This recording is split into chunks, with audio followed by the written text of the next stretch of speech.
So today we are going to talk about the bench press. When you are doing a bench press, if you're working out alone, you're going to want these at your bench, these are called spotter arms. These right here will protect you if you are alone. What you can also do, if you don't have these available, is you can choose not to put clips on the weights. So if you have a spotter, which today whoever's benching will have a spotter, Gavin's benching, he'll have a spotter, but if you have a spotter, you don't have to worry about that. Now, the bench, you want to set it up so that it's at least midway and aligned with the bar. And you want to make sure that the person who's lifting is set up so that their eyes are directly under the bar.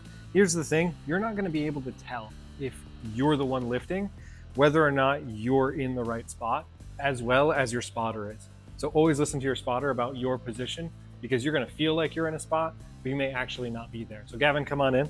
Let's get you started. So Gavin's going to go ahead. He's going to lay down. He's going to flex his belly here so that his pelvis tilts up.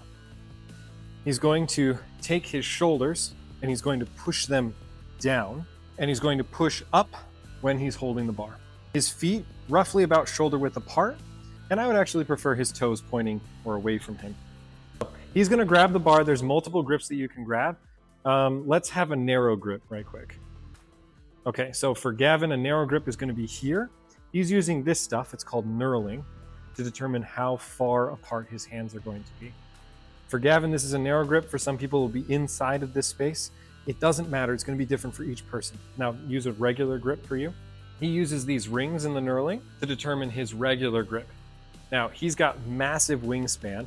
For a lot of people, this is going to be a wide grip. What he's going to want to make sure of with a normal grip is that his elbow is directly underneath his wrist when he's pressing. So when he's going to go ahead and press, if it's particularly heavy, I might help him off, but he's going to go ahead, he's going to pick that up. Okay, and he's going to lower it down roughly to the nipple line. And he's going to press, push up. Good. Now this weight's really light for him, so he doesn't really need me to spot. When he's putting the bar away, notice that he did his full last rep and then put the bar into the safety rack.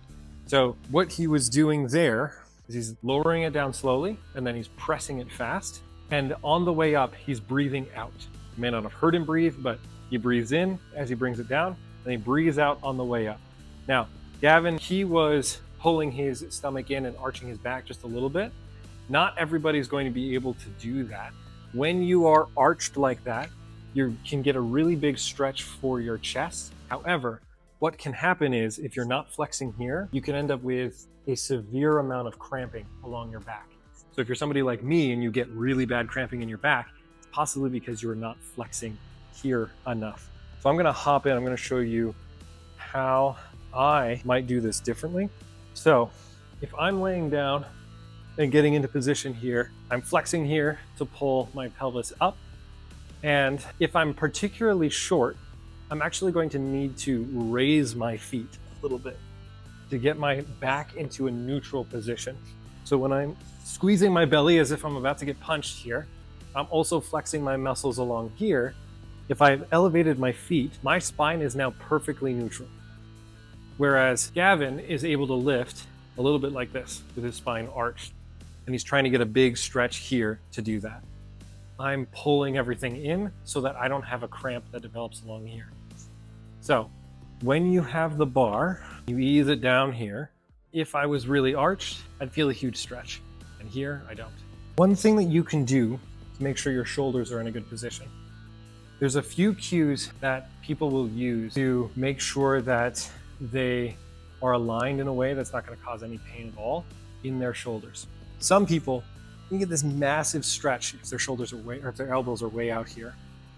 But most people are going to need to press roughly here. So to get your shoulders in the right spot, you push our shoulders down, which is what I had Gavin do.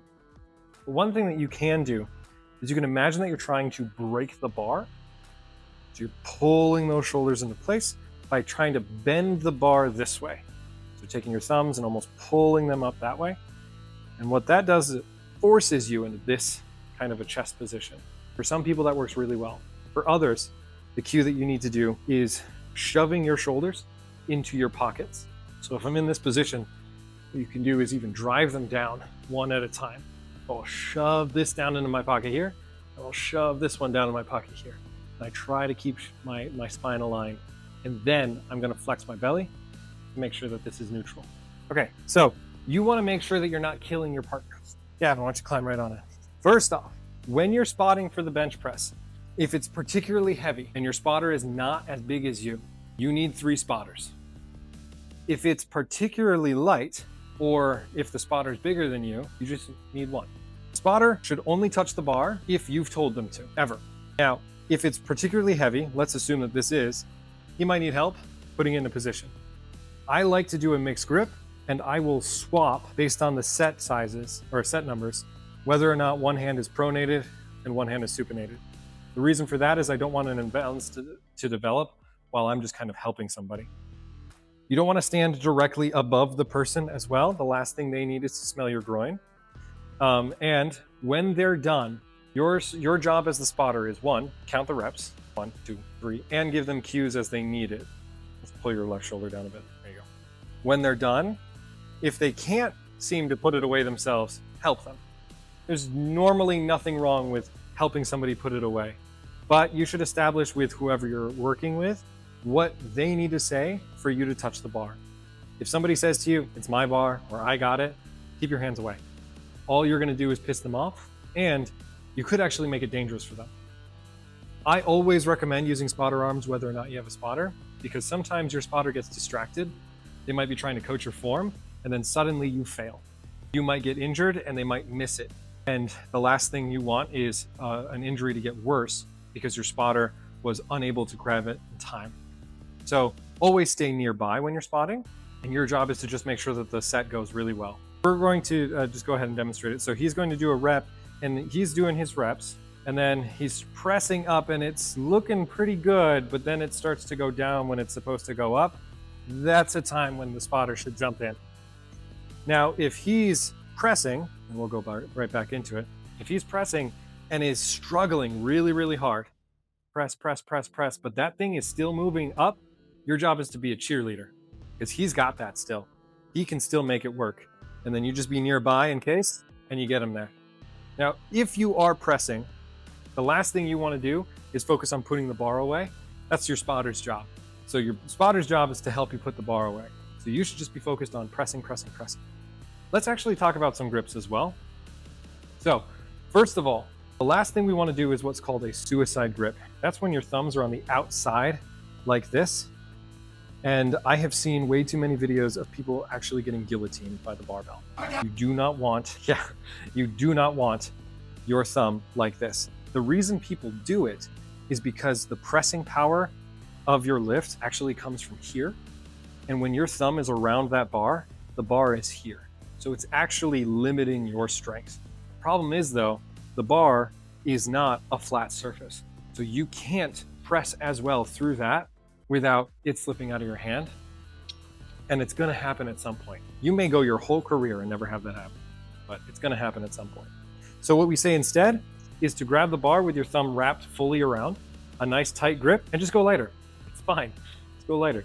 You can do presses with a supinated grip as well. It's gonna be pretty narrow. You just grab it. You're gonna wanna come right in even more, and you're actually gonna wanna flare your elbows out just a little bit there. Yep, this is weird and awkward, but it can be done. And what you're mostly working if you're doing that is gonna be your triceps. As far as the grip width goes, the more narrow your grip is, the more your triceps are gonna be working. The more wide your grip is, the more your chest you're gonna be working. Your front delts are also going to get involved no matter what. Although on a flat bench like this, it's not going to be like the biggest pump for your shoulders. You're mostly just going to get your chest here. Now, the 3 muscles that are here, or at least the 3 heads that are here, on a flat bench, you're mostly going to hit the middle one, but the lower and upper pec are going to get worked as well. This is also an exercise in bracing your core and learning how to control your core, which is why we spend so much time on that. If you're bracing your core properly, which is the front and back of your muscles, your spine is going to be in a neutral position.